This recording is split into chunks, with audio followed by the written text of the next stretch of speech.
Hello everyone. Today we're going to do a project, which is to turn on this LED via a web server using a Raspberry Pi. Here, I've designed a web server with an IP address like this. You will access it, and it will show a web server. And to turn on this LED, we will press the turn on button. After you press the turn on button, the LED will light up, and when you press the turn off button, this LED will turn off. Turn on, turn off, turn on, turn off. So, today we're going to do a project like this. Alright, let's get started. First step, I need to access the Raspberry Pi, so I'll access it through the VNC Viewer software. You type in the keyword VNC Viewer and the icon for Real VNC Viewer will appear. You will click on it. Here it will show that I've already logged into the Raspberry Pi before, so it will show the IP here.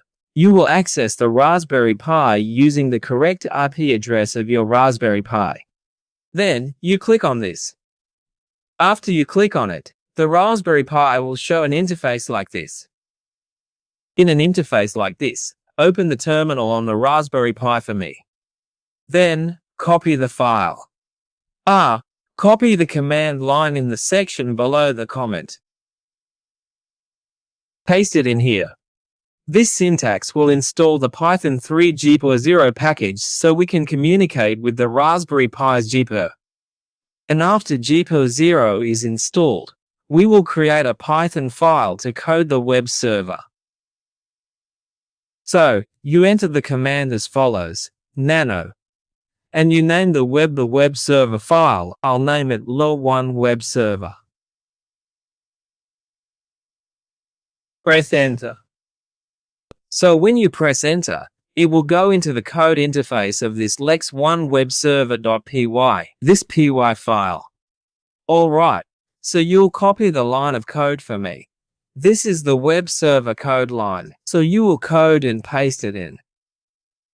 After you paste it in, I'll save the file and exit using the command, which is to press Ctrl+X. Then press the Y key. Next, press the Enter key to finish. Right, so we have finished creating a web server file. So for the next step, we will run this web server file. To run this web server file, we'll use the syntax sudo python3. And you enter the name of the file above. My file above is 1webserver.py, right? So I will enter it.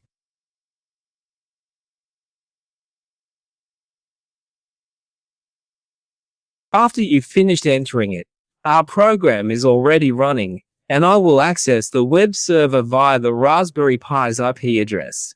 It's 1058249472.80808080 is the port of the Raspberry Pi.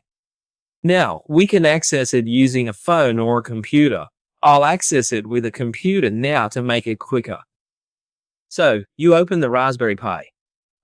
Open Chrome and you will access the Raspberry Pi's IP address 10.58.249.472.8080.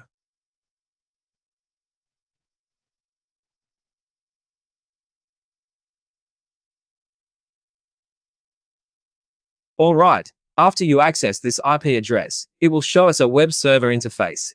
Here there will be two buttons, turn on and turn off.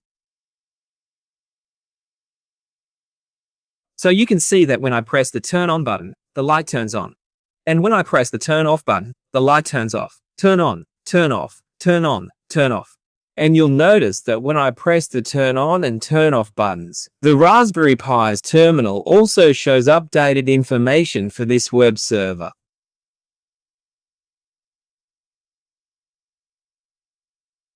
Alright. So today I've shown you a basic way to create a web server and control it with a Raspberry Pi.